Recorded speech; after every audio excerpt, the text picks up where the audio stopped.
What up, y'all? DCFAYGOGUY. Today we are going to be reviewing C-Mob's Lazarus Pit, which dropped last week on the 25th.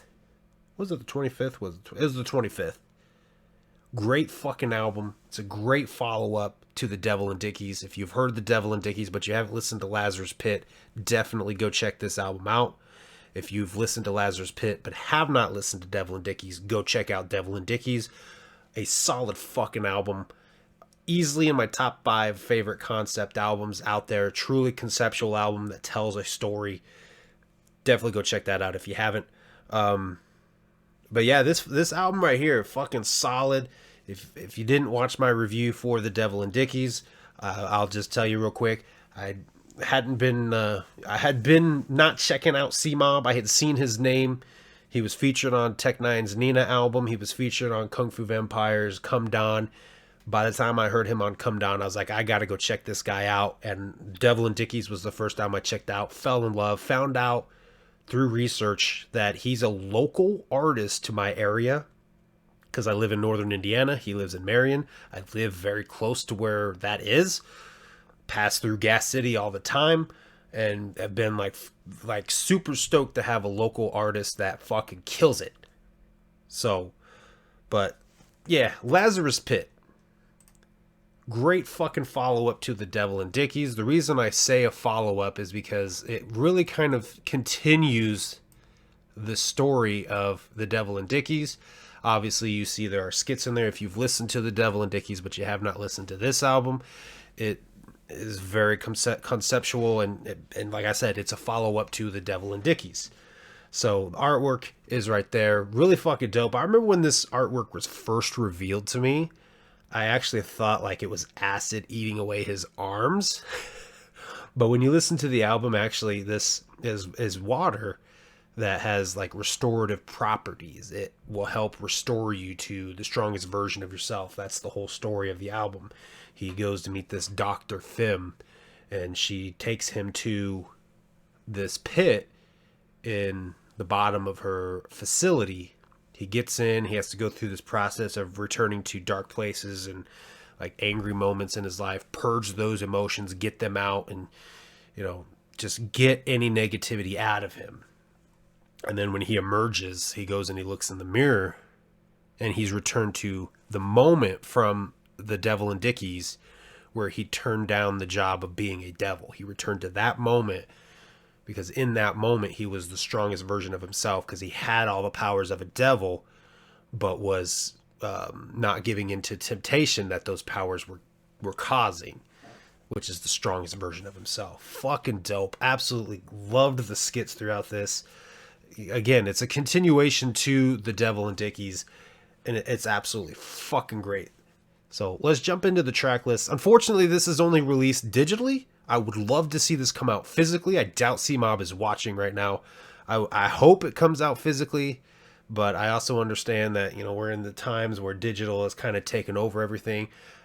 Again, I doubt C-Mob is watching it, but if he is, one suggestion I would have, because he released an EP called Lazarus Water, which a few of the tracks on there were actually released here. I think 1 or 2 of them was remixed, but one of them, Beef was one of them. It's exactly how it is on Lazarus Water.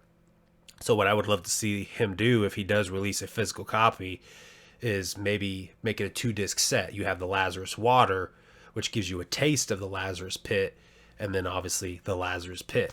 So I would love to see a physical copy come out, and I see a lot of other people commenting on his Instagram posts saying the same thing, as well as over on his Facebook. Physical is where it's at, man. Is where it's at. I'm still fucking down for it.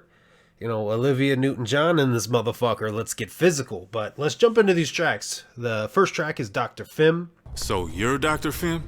Yes, I am Dr. Phim. But please, call me Sarah. Damn. Okay, Sarah.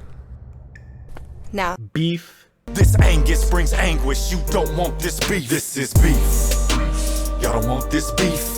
Kinda hard to chew when I knock out your teeth. You don't want this issue. When I piss, you don't wanna bring this fight to you. Bitch, is there an issue? See, I heard that you got a problem, you bitch. You now tell me, is it true? Bitch, is there? Let's get him. Come on, let's get him. Get him. In the middle, wonder why real niggas don't feel. Let's get him. 200 rounds, blood in this long. Tell them that And I'ma send them, got a hollow in the chamber and I keep it. Trust none. Trust none. I don't even trust my own dick when the lust comes. I've been fucked over, lied to, and I've been stabbed in the back. I've been mentally and physically broken. If I hated the world too. If I said I hated the world, would you agree with me? And if you did, could you tell me what your reasons be? Yeah, some people hate the world. Look at how these See where your mind takes you. Now that you revisited some of that anger and aggression, have you processed it and got it out of your system? Yeah, I have. Good. Now for this next part, I need you to think deep. Deep remix. Overloaded me with bricks, so now I only see the drip like Pennywise. Come and float with me and Chris, you be journey to the center of the earth. I get deeper than Jules Verne, deeper than the ninth circle. What I said. I don't mean to be rude, cause I'm not that kind of dude, so don't get no attitude or star shit. But you said you loved me. No, I said I love the way you ride the dick, baby, you do it like a pro. I love the way. Help you focus. You're starting to lose yourself and veer off course into a very toxic place. I can sense that you may have a lot of trauma in this area. It's good that you're trying to process it. But now I need you to shift your... So fly. Straight freak, straight flirt, like to be choked. Together we put in work, we should elope. Girl, you looking so fly, so thick. Look at those thighs, those hips. I can tell by the way you look. Bad day better. Then spread her, make that way wetter. Lay back, let me make your bad day better. I'ma pop this bottle of Moet. Pleasing you is no sweat. Final part of the process. How are you feeling? I'm feeling a lot better. Good. Now for the final part of this process. Paper remix. Gotta get my paper right day and night so I can shine. Every day is not okay. In time we say we'll find a way. Before Vibe Life remix. I got the closer, no one's killing the vibe I got right now. So get the negative energy, gotta hit you, better pipe down. Hey, I ain't about to argue, all that talking ain't gon' save me no stress, no matter. Best That I Can remix. Trying to be the best that I can and well-rounded. I work hard, invest in my brand, manifesting every blessing. I progress as I plan, and even if I end up Smile 2. You gotta smile whether you're going through hell or high water, just be happy you're still in the game. if you've been done wrong by your next of kin or by your best of friends. And the strongest version of yourself. You've done well. Fully submerge yourself into the Lazarus pit. And when you emerge, you will be restored to the strongest version of yourself. All right. So, again, if you haven't watched my Devil and Dickie, or if you have watched my Devil and Dickie's review, that's another lengthy listen, but these skits, they're there to tell a story. That's the whole point. That's why it's a concept album. So obviously there are some remixes on here. And if you are not new to the channel, if you've been here for a while, you know I'm not a big fan of remixes. One thing I want to say about these remixes is some of these, there's really only one here that's truly a remix, and that's Let's Get 'Em, featuring bootleg of the Dayton Family and Madam Dane. This was released back on The Antidote. The beat was a little different. This beat I like better. You can tell that that came out and he probably had less of a budget to work with than he does now. Maybe he didn't have the right producer to work with. This is a much more polished sounding song than the original version. As far as the other remixes go, a lot of these, a few of them are from the project he released with TJ Holland a few years ago. I think 2019 is when it came out, called Differently Dope. So it's basically the same songs that was on there, just with different features on it. As well as, let's see, the Paper remix. It's the exact same song, but it has a verse from King Crooked. And speaking of King Crooked, I went and checked out the reviews for this on iTunes, and somebody legit made a fucking complaint about how many songs King Crooked is featured on. Now, this guy must not be a fan of rap, because I don't see a lot of hip hop heads finding that as a complaint. Like, I see a lot of people give praise and fuck with King Crooked, formerly known as Crooked Eye. I don't know a lot about him, the name change. I know of him from Psychology 101 from Tech 9. But that seemed like a really odd complaint. Like, he said it was a great Crooked Eye album. I'm like, wait a minute, you're complaining about how many times King Crooked is on here? Like, that was new to me, because I know there's a lot of people that really dig King Crooked. And I was like, what the fuck? Of course, somebody else was complaining about, you know, some of the anti-Trump statements in this. And You know, I only ever really remember hearing that in one song, and that was If I Hated the World, which is a great fucking track. You know, he mentions radical Christians making him want to be an atheist. He mentions living in Indiana and, you know, getting convicted for cannabis. You know, Indiana is a conservative state like a motherfucker. So every reference he made in there about Indiana and dealing with Christians and conservatives, I get it because I live here. He's not fucking telling lies, you know what I mean? Obviously, if you live in another state, that might be kind of foreign to you and you may go like, huh? But here in Indiana, yeah, I mean, fucking Mike Pence was the vice president of the United States under Trump. He was the governor of Indiana before that. And there was a law that he passed, and I'm not going to like go into the super details of it, but it's called what was it? The Religious Freedom Act, some shit like that. And like I said, I'm not going to go into the details of that, but it basically gives businesses the ability to refuse service to somebody who is gay. Like, based on their religion, they can refuse service, which obviously any establishment can do that, but I think it's supposed to protect them from being incriminated by somebody who was trying to file a lawsuit for discrimination, which the whole fucking, you know what I mean? Like, his religious beliefs is very pushed into politics. And, yeah, let's not get into that. Let's go over let's go over the tracks. My favorite tracks, top 5 tracks. I usually always try to give 5. This was another tough one because there's a lot of fucking bangers on here. Let's Go Get 'Em was dope. Bad Day Better is good. I really like What I Said.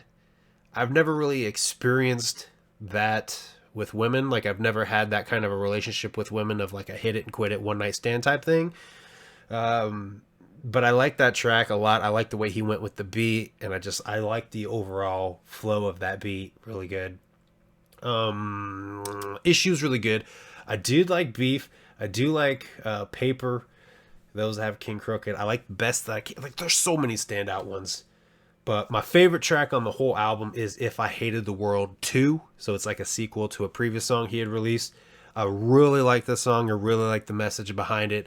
And, you know, that's where he makes a lot of the references to corrupt politics and corrupt religions and shit like that. And I really fucking vibe with it a lot. Like, he mentions in there that radical Christians make me want to be an atheist. And when I kind of hear it, radical Christians are the reasons why. I don't claim atheist, but I definitely don't, I don't claim to a religion. I'm baptized into the Mormon church. They are a judgmental religion like crazy, which he also references Mormons as well. He mentions Saints of Latter-day, I think, which, if you don't know, the Church of Jesus Christ of Latter-day Saints is a Mormon church that's all over the fucking place. So, yeah, If I Hated the World 2, definitely standout favorite track on this album. There's a lot of bangers on here.